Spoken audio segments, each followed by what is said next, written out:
All right, what's up, man? What's up, Jack? How you doing? Doing fantastic. Awesome. We got again. I'm gonna cut this, and I always fucking forget to do this. But how do you pronounce your last name? Nightingale. Nightingale. Okay, perfect. Yeah. You spelled it right, though. Good. All right. Everybody puts an E in it instead of an I. No, I made sure. On the baseball reference page, I went on MILB.com. We're good. Yeah, we got Seth, and Seth and I connected over IG, as many of my internet friends do. But Seth is a Maryland guy, so automatically I'm going to have some reverence and some respect for you. But I got some notes here on you, but I think that your story is definitely a lot more interesting than a sheet of notes really suggests. Yeah, for sure. So just to kind of like kick this off, give like a little 2 to 3 minute synopsis on who you are. Yeah. Seth Nightingale. I'm a current free agent. Just in Charlotte right now, training. I went to Coward Hall High School in Baltimore, Maryland. I'm not from even close to there. I live probably 45 minutes away from Towson, which is where the school was. So I drove 45 minutes to school every day to play baseball at a school that I didn't even play at. I just basically practiced every day. I threw 3 innings in high school. Yeah. And then now we're here. We got a long story in between there that we can dive into if we want to. Well, dude, we got nothing but time. All right. So basically, I went to Coward Hall freshman year, played on the freshman team. This was before I hit my big growth spurt. I'm 6'5" now. This is before I hit my big growth spurt. I was a two-way then. I played outfield because I'm not athletic enough to play anywhere else except the outfield.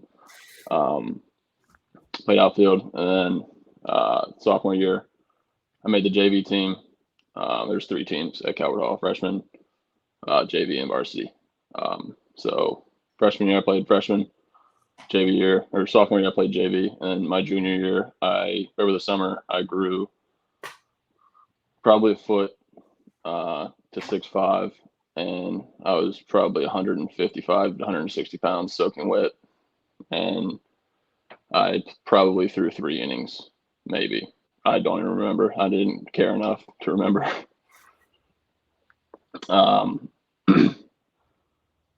One morning, I had like this showcase camp in Northern Maryland in Bel Air at John Carroll.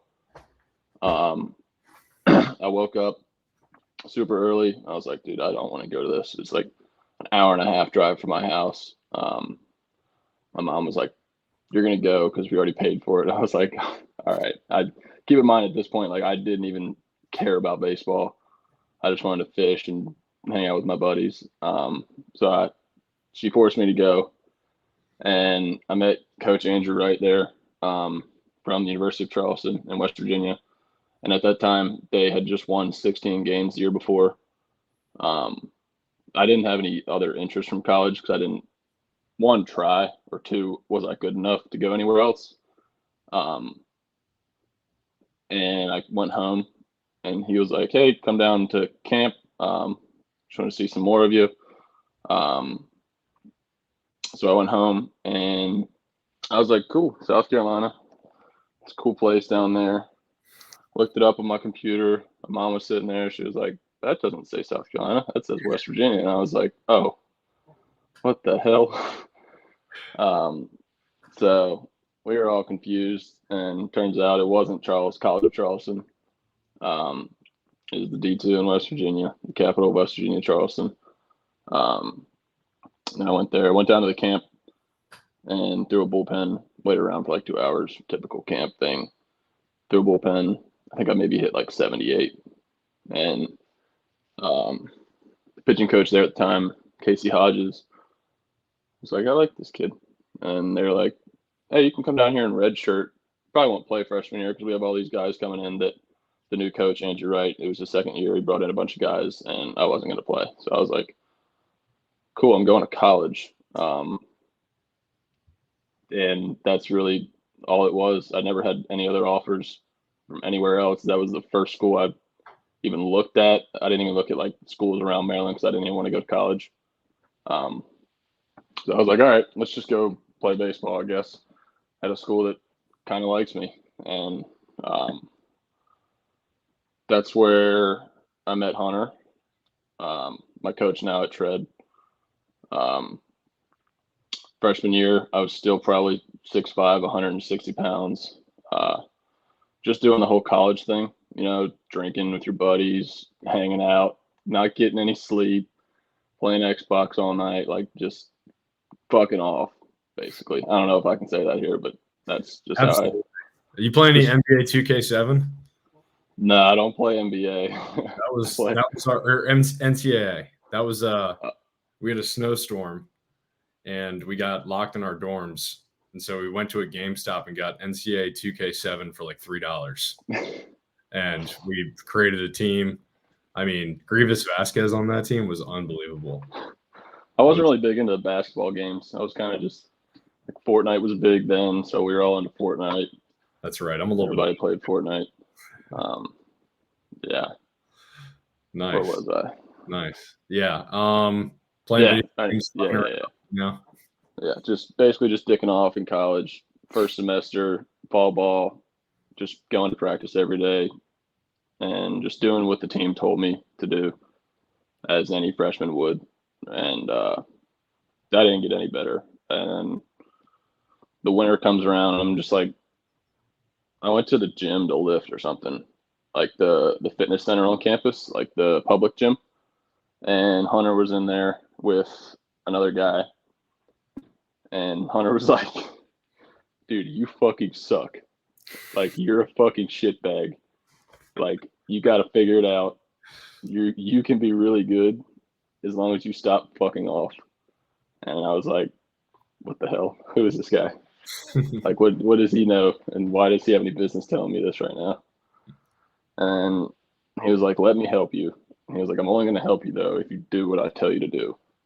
I was like, okay. Like, I've never had anybody try and help me before. So I was like, all right, let's do it. So basically, I was his little guinea pig because he was training himself back from TJ at the time. And I was his guinea pig and kind of like one of his first athletes that he trained. And he would write me, like, I still have pictures of it. He'd write me programs and like chicken scratch, like on a notebook, paper, and just send me pictures of them. And I'd do them. And like at first, it was like this whole headbanging thing with the coaches where it's like, oh, Seth's not doing our team builder lifts that don't do anything. I'm doing 4x12 deadlifts in the fall. I'm like, this is dumb. And then I started doing Hunter's lifts, and they're like, all right, well, Seth's kind of getting bigger. Seth's kind of throwing harder. Seth is the only freshman that got better.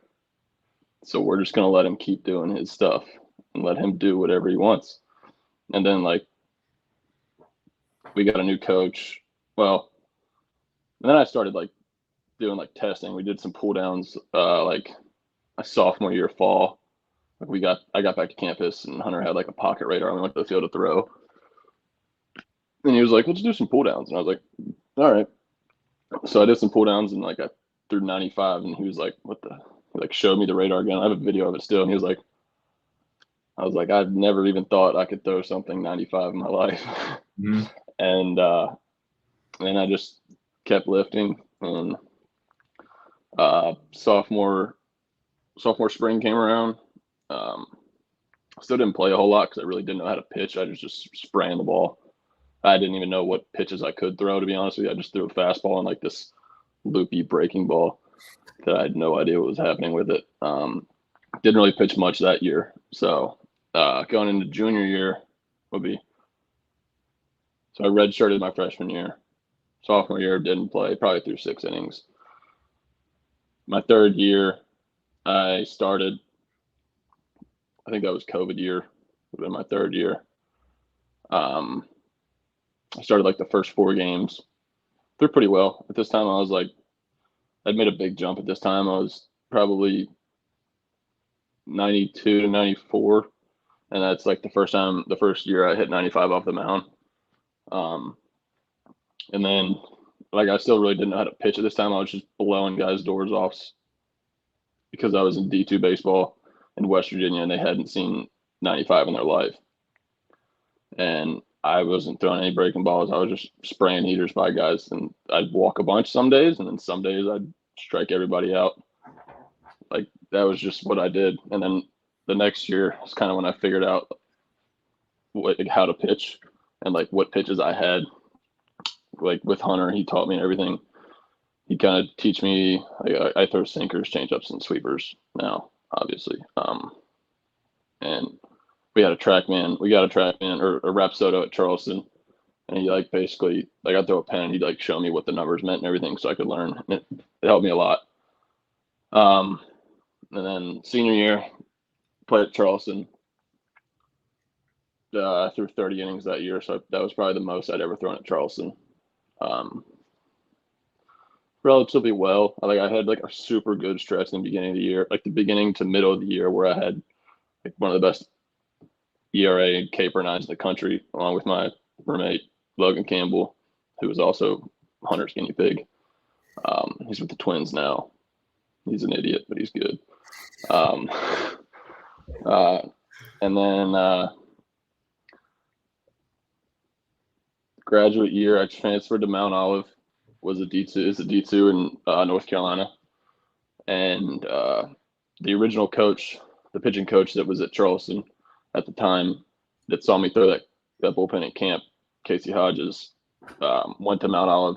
So he left us at Charleston about my sophomore year and went back to Mount Olive to coach.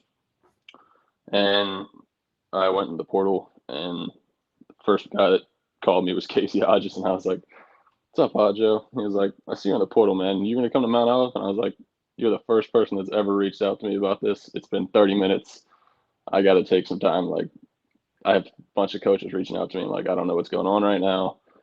I got DMs on Twitter, emails, and I still have like my personal emails to send out to places I want to go and stuff like this." So did the whole transfer portal process. I sent out a bunch of emails to a bunch of D1 schools that I had no business even talking to, like Vanderbilt, Tennessee, Wake Forest, UNC. I was like, might as well just go ahead and try it. Like, maybe one of them's like, okay, sure. And then Hunter's coach Hunter transferred out of Charleston, went to ETSU, and their coach there went to Dallas Baptist. And then so that was he had wanted me to go to ETSU, their pitching coach, and then he transferred to Dallas Baptist. So I was still in contact with him. And they had a bunch of guys in the draft that year. That was the year that they were in the College World Series, made that big run. So I was talking to them a lot, and I kind of had to wait for the draft so they could see how many guys they had drafted for spots that would open up on the staff. And the draft came around. Posey called me. He was like, "Hey, like, you can come here. We can't really give you a lot of money for whatever reason. I don't really remember the call. Can't really give you a lot of money, and I can't guarantee you innings." So I was like, okay, all right. And that kind of made my decision pretty clear as to I wanted to go somewhere where I knew what I was getting, like with Hodjo at Mount Olive. Better competition than the MEC.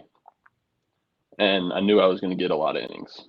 So I knew what I was getting. I didn't want to go into a situation my last year of college baseball, me thinking it was my last shot to get drafted and not pitch. So I was like, all right, I'm going to take the D2 here. And then went to Mount Olive. I threw pretty well, probably threw 30 innings. Didn't like blow anything out of the water, like stat wise. Like, I was still kind of wishy-washy. Like, one start I'd go 8. The next start I'd go 1.2 and walk the house. And but then, yeah, my role there was kind of like back and forth between like midweek starter against Wingate, or closing on the weekend against NGU, or being middle relief, like doing anything. Like I never had a set role. I wasn't really like, I couldn't really get into like a groove or anything with my training or like my mentality for the weekend or like knowing what I was going to do like at all. So had a good year there. Okay year, I guess. Good. Yeah, I love the school, love the program. Great head coach, Rob Watt. If you're looking for a D2, I would 100% recommend Mount Olive. Great program, gritty, blue collar, great place to play baseball. Great competition too. Like that region, I'd say would hammer some mid-major D1s. Yeah, and then finished up the year there, and came to Tread. I went home for a little bit, and then I came down to Tread. Me and Hunter got to it, and we used to live in this like old shitty apartment. I remember over in Ballantyne. I slept on the floor. I bought like a mattress off Amazon. Didn't have a bed frame. I slept on the floor because we had a roommate at the time, so I slept on the floor with the cockroaches. No bed frame in the living room. I was still finishing my master's degree at the time, just online. So I wanted to get that out of the way. I got that out of the way, and then it was just straight focused on training after that. And now here we are. Yeah, here we are doing the same thing. That was a hell of an explanation there. It was good. So talk to me about getting signed, like kind of everything up to that. So you go down, you're living in Gold Charlotte. You're living with that motherfucker Hunter Townsend. He is a motherfucker. He is pre-turned God though, and he thinks he's C-bum. Let him know he's small. He is small, man. He's tiny. He thinks he's so big. Yeah. But just kind of walk me through that process. Like, what were the initial focuses? Like, was he as blunt with you at this stage of your career as he was your freshman year when he started writing programs for you? Just what did it look like? Yeah, no, he's same old. That's just straight blunt to the point. Like, that's how me and him communicate. Basically, it's just like, dude, that was dog shit. Figure it out, or not say anything to me at all, and I'd be like, okay, that's good. When he says like, dude, that was good, or like that was sick, that's when you know that you did something cool. Yeah. But like if he's gonna tell you something, it's either gonna be that was dog shit, figure it out, something along those lines. But like very rarely, he's like, dude, that was cool, good job. So like when you do that, you know you've done something. Yeah. But basically, got to Shred last year and kind of went through this whole like, I'm so inconsistent. Like we thought we had to like shorten my arm up and figure out my glove side and all this dumb shit. When really, like one day, like we were testing, I've trained here for like 4 months, and then we were like, all right, I'm throwing slower than I was in the spring. And I was warming up one day, and I was like watching an old video, and I was like, when I threw 95 in college, I was super vertical with the glove, like up here. I just drop my long arm down in here and just use all the scap retraction I can get back here. Mm-hmm. And then just let it come through. And because like at the time I was just like point the glove, shorter arm, trying to like be in the zone. It was just 87, 88. And I was like, we can't do this. Yeah. So I was like, let's go back to high glove, just drop the torso and arm and just throw from my funky slot like right here. And then we did it one day, and like instantly I was like 92, 93, and I was like, okay. And then we just like kept doing that. And then I just got pissed strong over the winter, and super mobile. I was doing jab anatomy, still am doing jab anatomy, just getting pissed strong, ripping plyos. And then in November of last year, excuse me, I got on the mound, throw some baseballs. And it was a 100% day, and I got up there and I was like, I shuffled, doing my warm up stuff, and it was like 92, 93 on shuffles, and it was like 94, and I was like, oh my gosh, what's going on? And I got up on the mound. First one was like, I was like, all right, I'm just gonna do like 80% effort, just still warming up. First one was 91. I was like, holy shit, we might be on to something here. And then next one, I was like, all right, let's bump it up a little bit, 92. Next one, I was like, let's bump it up again because I'm starting to get warm now. And I was like, all right, 90%, 94. And I was like, whoa. I was like, I looked at Hunter and he was like, his little thing. He was like, here it comes. And I was like, all right, I'm sending it. 95. I hadn't seen 95 in forever. And I was like, dude, no way. It was the greatest feeling ever because it was just so effortless too. I was just feeling the mound. I was feeling like everything just connect, and it all came out. And it was perfect.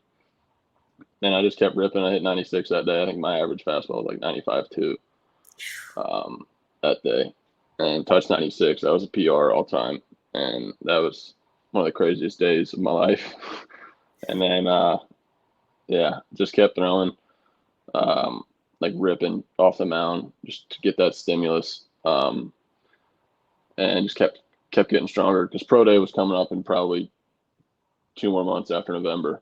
So I had to get ready for pro day. After we realized that I was going to throw 95, 96, we were like, all right, we got to stay here or increase. So it's doing the same thing. Pro day came around. I was like, the whole week before, me and Hunter were in the truck going somewhere, and I was like, dude, I haven't been hungry in a week. Like, my stomach hurts. I am anxious. It is terrible. I'm force feeding myself. Like, I want to throw up every time I eat because I was just so nervous. Mm-hmm. I'd thrown in front of scouts before, but it wasn't like 30 scouts right. from every team. And like the whole thing, I've been there for 8 months training for, just for one day, to where if I thought that like, if I didn't do it that day, that I was done, which was, looking back on it, really dumb.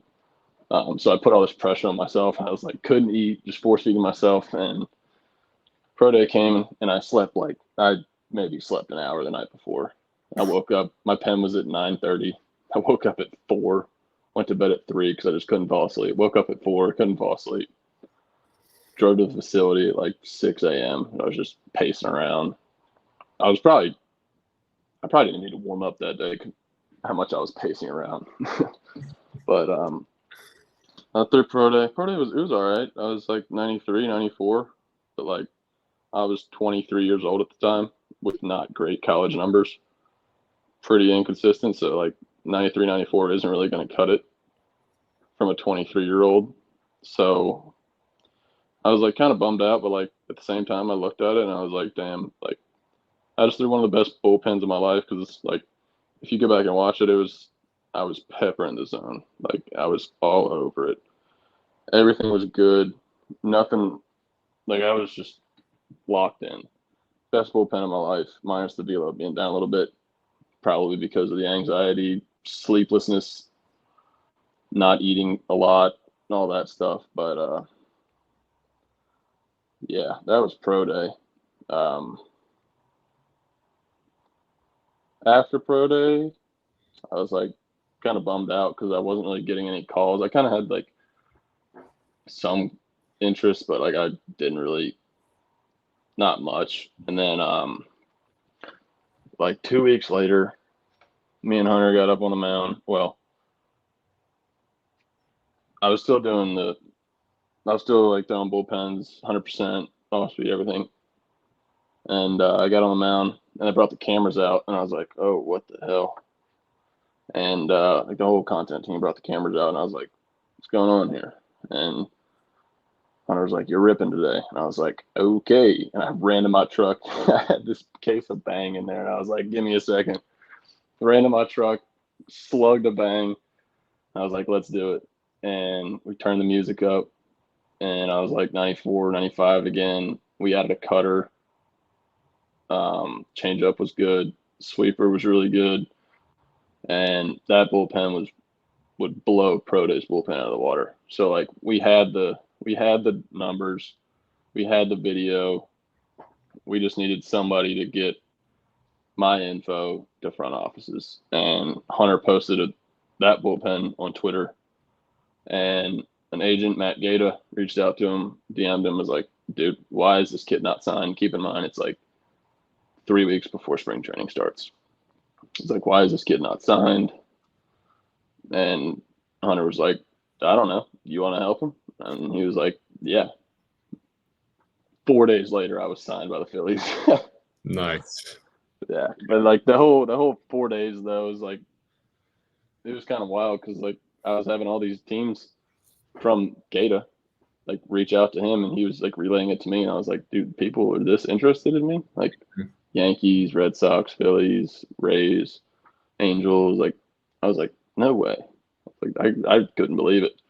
And then like one morning, the Phillies called Gata and they asked for his, like all my data and stuff, and on like video data and everything. And it was a Sunday, Tread was closed, and me and Hunter drove into Tread, got my TrackMan stuff, sent it to my agent, and sent it to the Phillies. And like 2 days went by, didn't really hear anything. Another day, I remember I was like, my mom called me and she was like, just chatting, because like she always calls me. She's like, just chatting. She was like, oh, I hope it happens. And I was like, yeah, me too. Meanwhile, I just talked to Gata and he said I was getting signed by the Philadelphia Phillies. So I had to like call her back and I was like, hey, Mom, I just got signed by the Phillies. And she was like, no way. I was like, yeah. She like flipped out. It was great. That is awesome. That is awesome. Yeah. That's a great story. What were the biggest pieces that they liked, you know, because there's a lot of guys that are, you know, 94, 96, but yeah, what did the stuff look like that they were like, holy shit? Yeah, I think it was like the way I throw. I mean, you've seen me throw. Right. Part of it, the way I throw a slot. Hunter, like 2 years ago or like 3 years ago, he was like, dude, you have the same fastball as Dustin May. And I was like, what? He was like, yeah, look. And he like showed me. He was like, his is just 100. Yours is not. So I was like, I guess that's kind of cool. So I mean, like I have like a really good sinker profile to where I can get it near like 0 vert sometimes. And like 22, like 23 horizontal. And then the sweeper. So like I split the plate both ways this way completely. Sinker, sweeper, and then change up. A little bit of cutter sometimes, but yeah, I think just the profile I had from the slot I had, just kind of like, and the Phillies are like they're a big horizontal organization. Like if you go look at their pitchers in the minor leagues, they have a lot of sinker guys, a lot of sweeper guys. But I think I just fit what they were looking for at the time. So like, yeah, they probably could have went out and found somebody else, but I think my agent really sold them on who I was as a person as well, and what I had done to get where I was at. And I think that's something that they also looked into as well. Nice. Awesome. Yeah. The video of the bullpen where you hit 96 was one of the coolest videos I've ever seen. Dude, that was electric. I hadn't thrown 95 in 2 years at that point, and I hit it once and I hit it again, and then like I kind of like see all these people gathering up around me, behind me. There's like 40 people. I'm just like, I guess I gotta hit 96 now. Yeah. And then I just absolutely just like blacked out and just threw the ball as hard as I could, somehow near the catcher, and it was 96, and I was just fired up. That's awesome. That's sweet. Let's talk about your first year in pro ball. What do we have a guest? Do we have a guest? Impromptu guest? Do we have a guest? Let's go. Don't mind me. No. Get on the mic. Get on the mic. We got They disconnected. For those listening, the man, the myth, the legend, Hunter Townsend has just showed up in the first guest appearance of You had a breath. history. I ran up the stairs. I don't do much cardio anymore. Dude, you look like a young Santa Claus right now. You look like Santa Claus when he was at UC Berkeley. That's where I'm going. I'm re-enrolling. Oh, nice. Yeah, so I can start my new career. You look like Santa Claus when he was like into CrossFit and hiking and shit. I think that's better than the C-bum comparisons I get. Did you overhear? Did you overhear that one? I did. I overdid it. Whatever. Yeah. What now that Seth's here, we just went through his entire life story, his entire synopsis of you telling him that he sucks and what you guys did to get better. Correct. Let's give a quick 3-minute synopsis on Seth as the person and Seth as the baseball player and all the work that you guys put in so eloquently. Ooh, Seth as a person is a very good diluted version of Hunter Townsend. All right. You need to be diluted. You're a little. I know. High A strung. little I strong. throw a lot more strikes than he does. Well, it is what it is. As a person, he's pretty much a homebody. I think both of us are kind of built that way, where we kind of just didn't really want to be the like super outgoing guys. We wanted to be outspoken but not outgoing, as far as like wanting to do a lot of things, as far as go out, party, that kind of stuff. So like the two of us just kind of blended together kind of immediately. Obviously as a freshman, he was a little bit of a chotch, so kind of had to, reel the reins in a little bit. But no, like as a person, just, pretty much pretty quiet, pretty to himself, likes certain people, doesn't like anybody else really. Good old boys. Yeah, as a baseball player, weird, funky, lanky, needs strength all the time. Yeah, that's pretty much it. Sliders. Lots of sliders. Not a sweepies. Sliders, good. A lot of sliders. Yeah. What's living with Hunter like, Seth? Be as brutally honest right now with him standing next to you as he is. Right.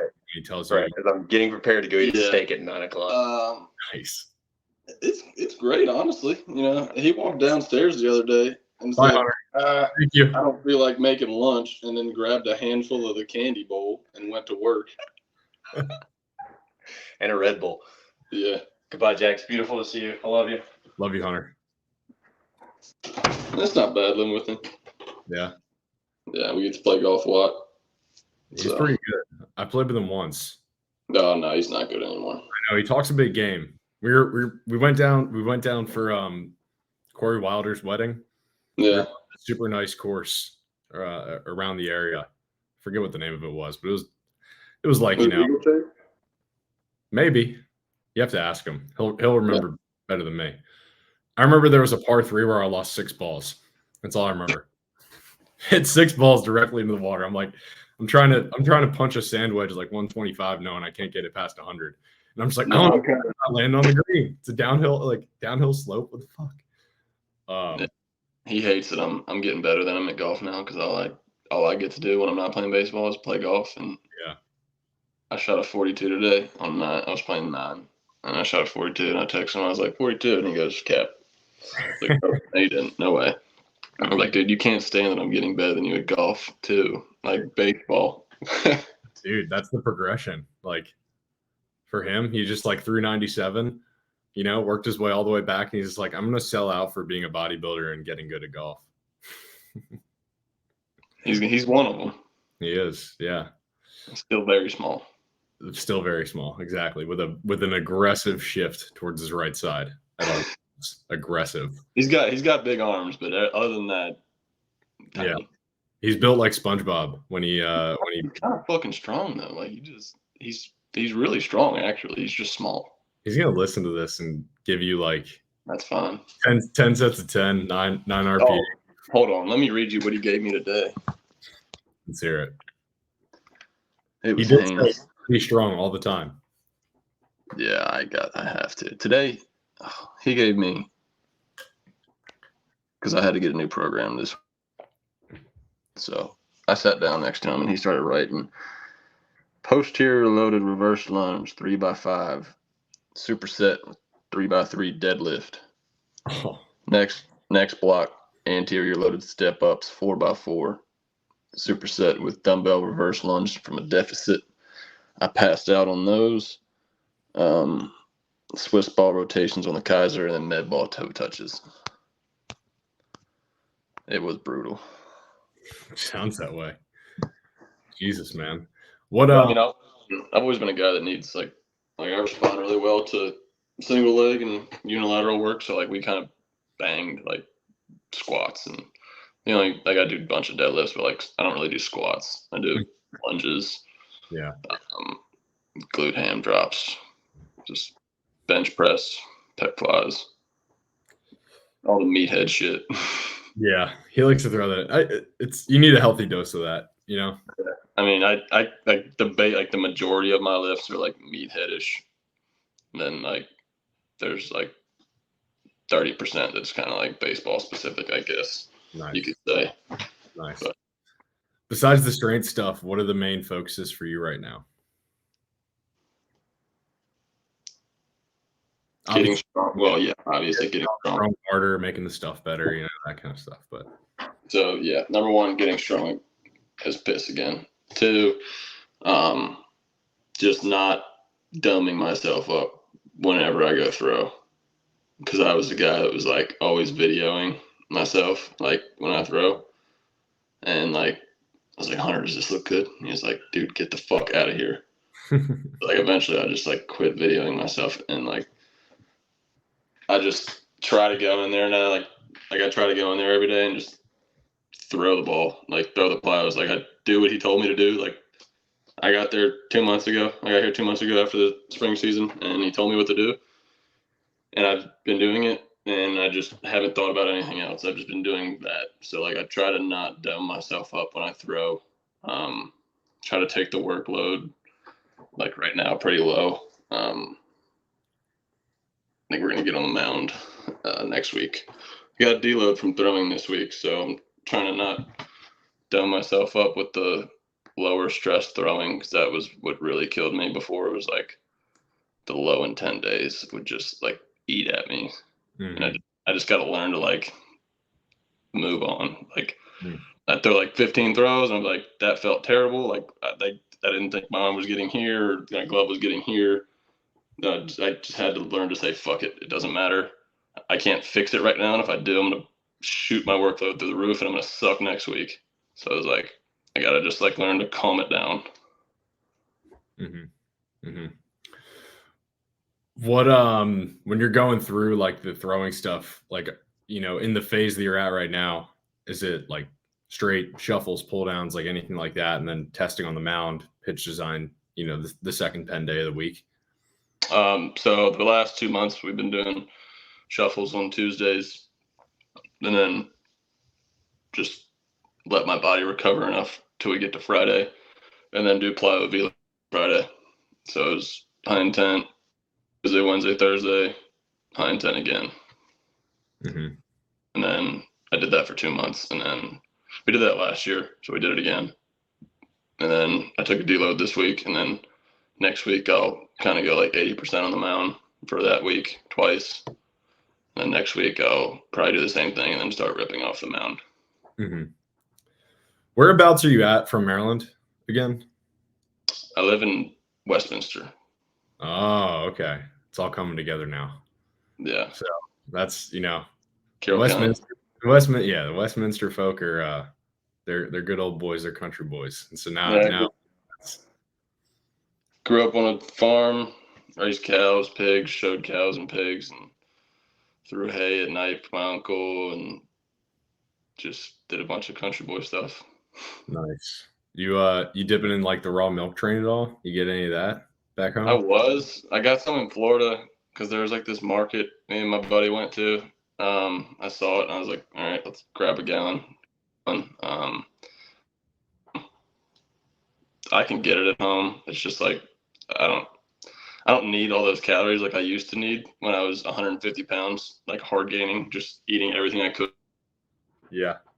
Like I don't need to eat 6 times a day anymore. So like those added calories are just gonna make me fat. Yeah. And honest, like I can just eat a day now and be fine. Just big meals. Yeah. But yeah, those added calories aren't gonna be needed really. Yeah, for sure. But I'm definitely in on the meat only fruit diet that you see going around. I don't know what they really call it, but I'm in on it. Animal based. Yeah. I guess. Yeah. Yeah. I mean, I'm currently doing like I'm doing some gut health research right now. And so like taking out processed grains was big for me. I'll still like, weekends, like go and have a pizza or a burger or whatever. Like I'm not too worried about it. But like during the week, I'm pretty good about just like getting all my carbs from fruit, honey, eating like pretty high fat meat. Mentally, it's great. Physically, you feel tanked though, right? What's that? You feel like just absolutely tanked physically? Not as much as I thought I would. I did notice today, like I did a pretty aggressive workout, and like afterwards, I like took a 10-minute nap. I like had to lay down, which wouldn't really be the norm. Like when I was eating a lot of like potatoes and rice and stuff. Yeah. But I'm also cutting, so that's probably part of it. Like just not enough energy in the tank, But Yeah. what does your diet kind of look like? I'm a very simple man. I don't care if it tastes like shit. I just don't want to have to spend 30 minutes making it. Yeah. I eat 5 eggs in the morning with 2 tortillas and some ketchup. Nice. Go train, eat a banana before I lift. And then usually by that time I'm pretty hungry. So I don't like to eat a lot before I lift. So I just feel bad. Mm-hmm. And then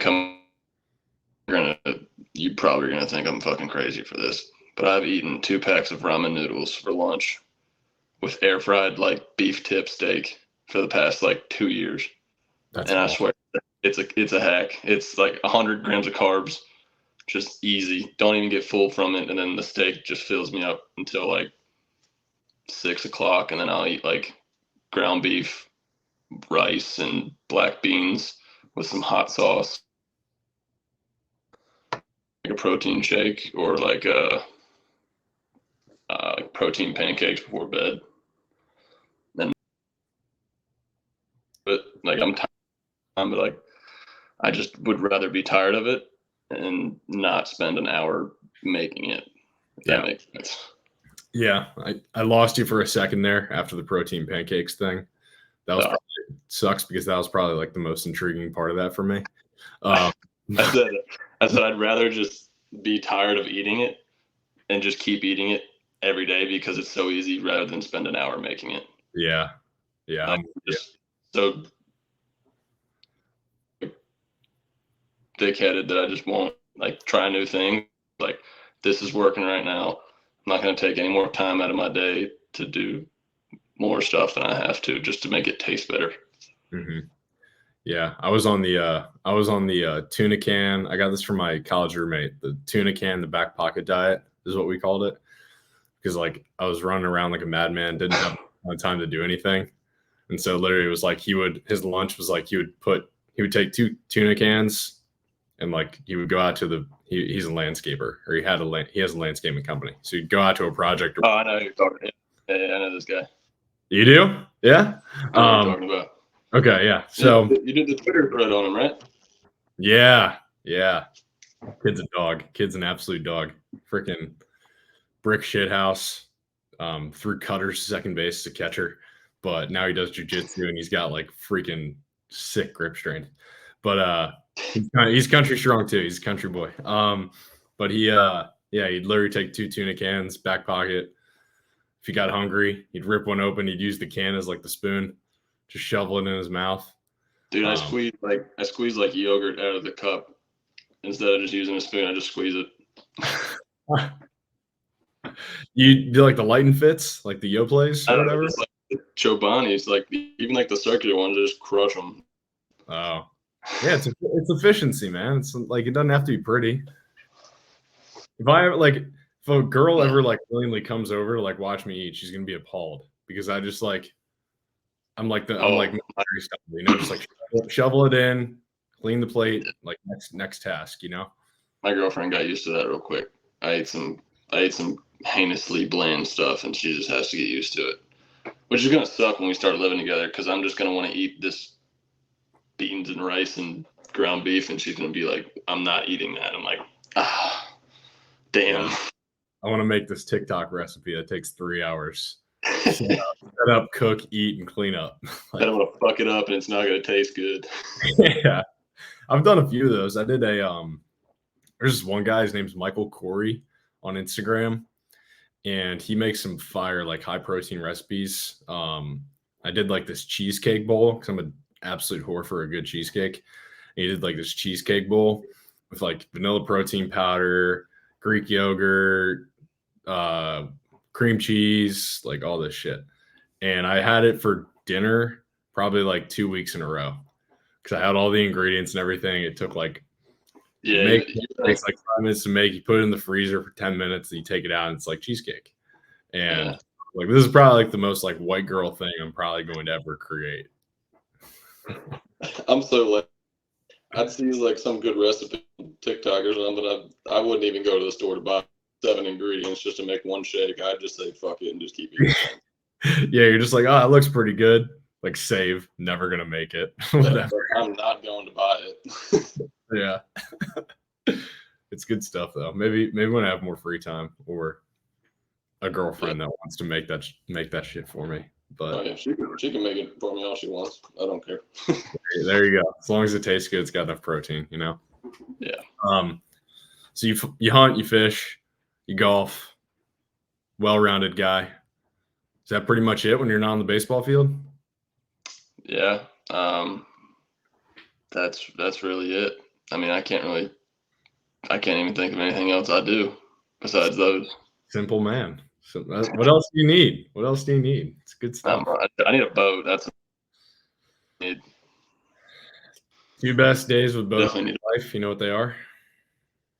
What's that? The day you buy it, the day you sell it. Yeah. My dad's had his boat for quite some time, but it's getting old. Need to get a new one. What does he have? Just like a Harris Coyote deck boat from like the 1990s. Nice. We have a lake house in Western Maryland, but that's what we've always had. But I want I can't really decide if I want like a fishing boat or like a wake boat because I really like doing both. Mm-hmm. I can wake surf. I can wakeboard. I'm actually I'm really good at wakeboarding and snowboarding.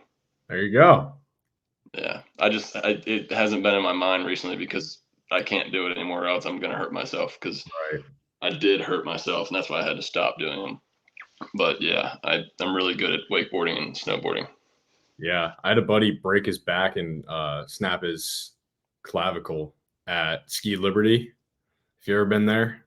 Have I been to Ski Liberty? Yeah, so he did that when I was playing college ball. I was supposed to go on the trip, and I have a snowboard. You know, I used to in high school. I went like a good bit. Didn't want to go in college or in the last few years just because of hurting myself. I'll probably try and go soon. Just haven't been in a while. But he did that, and I was like, I have no interest. After you did that, like going, you know, he's got like the tracking app on his Apple Watch or whatever, tell him how fast he's going. He's going like 60. I'm like, screw that. Like, I can go 60 on a motorcycle or a car. Like, you know, going down a slope and snap my clavicle. I don't know about that. But that's I got a concussion in Vermont. My sophomore year of college, and I was like, okay, if I'm gonna play baseball, I definitely can't be snowboarding. Back to school with a concussion. So I was like, all right, we got to calm down here a little bit. Yeah. But once I'm done playing baseball, I'm definitely going to get back into all that. Yeah. So. Nice. Hell yeah.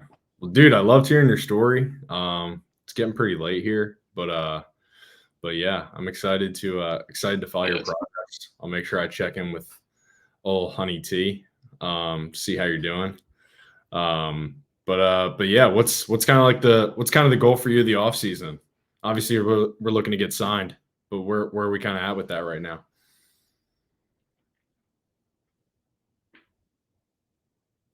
Oh no, connection.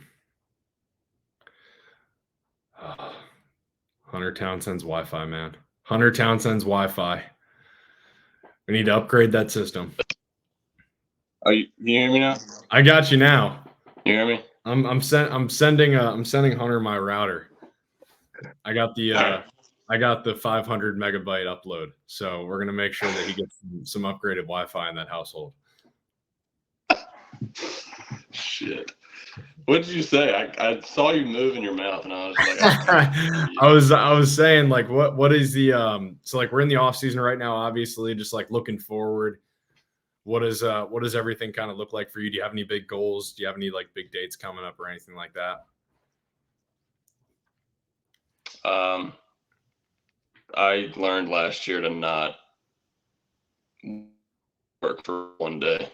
Good. So I'm not doing that again. Good. I'm just taking it day by day, doing what I can every day. Pretty cliche answer.